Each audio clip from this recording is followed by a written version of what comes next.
Informasi pertama, Saudara, Presiden Joko Widodo menyatakan akan ikut cawe-cawe dalam pemilu 2024 mendatang. Namun Jokowi menegaskan sikap cawe-cawe dilakukan untuk kepentingan bangsa dan negara. Dikatakan Denny bahwa Anies juga akan dijadikan tersangka oleh Komisi Pemberantasan Korupsi atau KPK. Denny Indrayana menyebut hal itu menjadi upaya rezim penguasa menjegal Anies Baswedan untuk maju di Pilpres 2024. Assalamualaikum warahmatullahi wabarakatuh. Waalaikumsalam warahmatullahi wabarakatuh. Alhamdulillahirabbil alamin. Asyhadu an la ilaha illallah wa asyhadu anna Muhammadan abduhu wa rasuluh. Dibacain berita, jumpa kembali di hadapan pemirsa. Bung kameramen disilahkan. Iya, Bung Alfian. Kali ini kita mendapatkan kabar lagi dari Pak Denny Indrayana. Nah, Bung Alfian, ini dari Instagramnya TV One News. Judulnya, Denny Indrayana sebut Anies Baswedan segera menjadi tersangka KPK. Waduh. Nah, Bung Alfian, Denny Indrayana kembali mengeluarkan pernyataan mengejutkan dengan sebut Anies Baswedan agar segera menjadi tersangka KPK. Dalam unggahannya di sosial media Twitter miliknya, ia mengatakan bahwa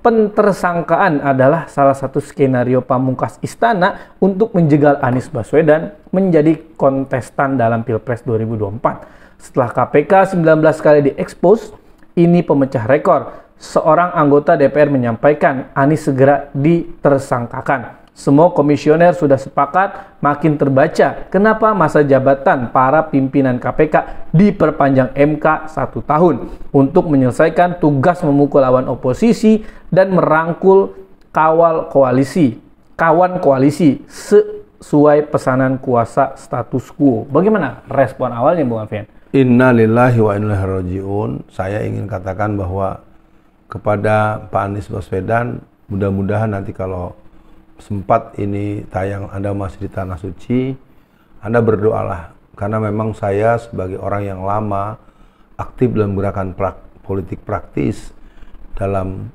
barisan Islam, sebagai orang yang berkarakter Islam dan berkhidmat kepada Islam politik dan politik Islam, saya melihat mereka itu tidak sanggup untuk mengimbangi polling yang ditempuh oleh ILC. Karena orang semua tahu ILC sebuah lembaga yang cukup populer di masyarakat, sampai 3 kali Bung kameramen mengadakan polling masih menembus angka 83% untuk Pak Anies Baswedan. Jadi rasanya memang orang-orang yang menginginkan Anies ini kalah agak jerih kalau bahasa Betawinya. Yang mereka ingin malah urusnya nih Anies jangan ikutan gitu. Nah, yang bisa begitu yang jelas adalah orang yang punya akal yang sempit dan picik. Saya tidak habis pikir ya, Formula E itu kan masih nggak begitu jelas. Yang udah jelas tuh Mandalika, 4 sekian triliun. Iya bener kerugian yang ada. Kenapa nggak ditangkap itu siapa yang punya ini gitu kan? Yang punya tanggung jawab. Sekali lagi saya pikir buat pihak KPK, saya yakin di antara Anda 1, 2, 3, 4, 5, 6 atau mungkin lebih dari separuh masih punya akal sehat, masih punya hati nurani yang baik. Saya Alfian Tanjung menegaskan kepada Anda akan bertanggung jawab di yaumul mahsyar, yaumul jaza, yaumul bats, dan Anda juga akan berhadapan dengan keluarga Anda yang mungkin tidak akan bahagia karena telah mengambil keputusan yang jahat. Nah, iya Bung Alfian, kasus Mandalika di depan mata, kasus Formula E jauh, tapi yang diubek-ubek yang Formula E terus. Nah, tapi Bung Alfian, yang sering saya pantau di media atau di sosmed, Bung Alfian, itu adalah sosok Denny Indrayananya, Bung Alfian. Seperti misalkan pasca MK memutuskan pemilu tetap terbuka dan menolak yang tertutup, itu langsung seolah-olah Denny Indrayana tuh hoax. Nah, tapi di beberapa komentar saya membaca, Bung Alfian, bisa jadi yang dilakukan Denny Indrayana itu mencegah kejahatan musuh agar tidak dilakukan hal tersebut. Nah, kalau misalkan Pak Anies itu memang korupsi, ya silakan tangkap ya Bung Alfian. Yeah. Tapi kalau beliau tidak korupsi, ya jangan seolah-olah dibuat. Nah, ini kan dalam kalimat yang ada di TV One News Instagram tadi, itu ada kalimat seolah-olah membenarkan penambahan 1 tahun si Firly ini untuk menjegal lawan politik. Nah, Bung Alfian, coba saya bacakan berita lainnya, Bung Alfian. Itu dari Polda Metro, Bung Alfian. Jadi diliput oleh liputan6.com, judulnya adalah Polda Metro Jaya mulai bidik KPK. Perseteruan Karyoto dan Firly Bahuri dimulai. Nah, Bung Alfian, kalau saya melihat malah yang harusnya sebetulnya disorot adalah Firly Bahuri, Bung Alfian. Contoh yang pertama adalah soal dulu tuh Bung Alfian, apa sih namanya istilahnya, yang akhirnya banyak anggota KPK keluar. Ya, pokoknya seleksi ulang yang akhirnya membuat anggota KPK banyak yang kredibel malah akhirnya dibuang. Nah, itu kan satu kejanggalan. Kemudian kan kalau ngelihat dari channelnya Pak Novel Baswedan, itu soal helikopter dan gaya hidup mewahnya Firly Bahuri yang perlu disorot dia sebagai anggota KPK. Nah, ini gimana nih Bung Alfian? Jadi kok kita seolah-olah dipaksa, yang sering Bung Alfian sampaikan, orang yang tidak salah kita akan salahkan, yang salah beneran malah seolah-olah udahlah jangan dibahas. Ini gimana Bung Alfian? Ya, yang jelas menurut hemat saya Pak Karyoto mudah-mudahan tetap berjalan secara rule of the game ya, secara aturan hukum yang ada. Tapi Bung Kameramen, kita melihat perbincangan kita ini kan sebetulnya perbincangan yang memberikan stressing bahwa Pak Anies Baswedan akan terus dihalang-halangi dengan cara-cara seperti mengkriminalisasi. Tapi saya coba menyisipkan atau menyusupkan sedikit bahwa akan ada persoalan misalnya soal pengurangan usia ya di Mahkamah Konstitusi. Ini juga penting karena kan bagian yang juga sempat disebut oleh Denny Indrayana. Jadi antara kemarin sistem pemilu terbuka dan tertutup dan segala macamnya, jadi kembali kepada KPK bahwa Pak Anies Baswedan itu menurut saya tidak prioritas.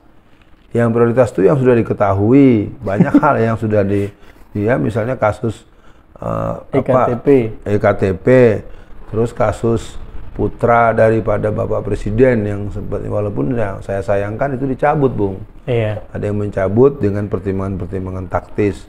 Tapi itu semua orang tahu, itu membuat Tuan gelisah kan gitu. Iya.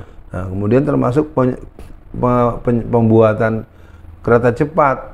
Karena itu biayanya sangat tidak logis dan berbeda dengan daerah-daerah lain yang ada yang sampai 400 km, biaya keseluruhannya masih lebih murah ketimbang ini. Dia kan jadi aneh.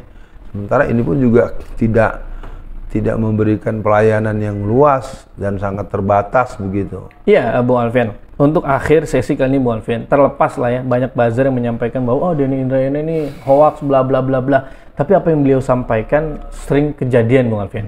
Nah, untuk akhir sesi kali ini, Bung Alfian, seperti yang disampaikan oleh Ubaidillah Badrun, dia bilang kalau elektabilitas Anies jelek, ya udah, nggak usah ada proses ingin menjegal Anies.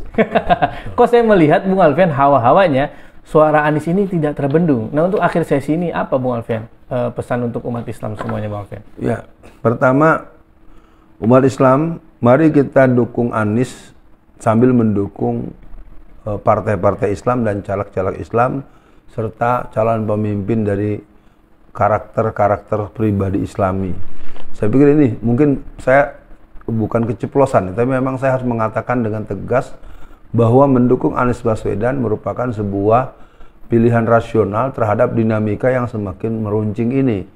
Nah, kepada masyarakat luas, mari kita memperluas jaringan dukungan yang tentu nanti akan kita topang dengan kesediaan kita untuk bisa memberikan kekuatan moral dan kekuatan pengamanan terhadap perolehan suara yang biasanya suka diganggu di level-level tengah. Mungkin kalau di kelurahan, kecamatan masih bisa dikontrol oleh masyarakat agak luas gitu. Tapi ketika masuk kota kabupaten dan lebih tinggi lagi, itu sangat tergantung sekali kepada militansi saksi dan adanya kesediaan didokumentasi oleh pihak wartawan atau pihak-pihak yang lebih independen. Nah, saya pikir itu buat Pak Anies Baswedan, berdoalah dari tanah suci bahwa tangan-tangan jahat itu akan dipatahkan oleh malaikat, mulut-mulut mereka akan digunting oleh makhluk-makhluk Allah yang maha hebat sehingga mereka berbicara sesuai dengan apa yang menjadi kemestian kebenaran. Sekian, Assalamualaikum warahmatullahi wabarakatuh. Waalaikumsalam warahmatullahi wabarakatuh.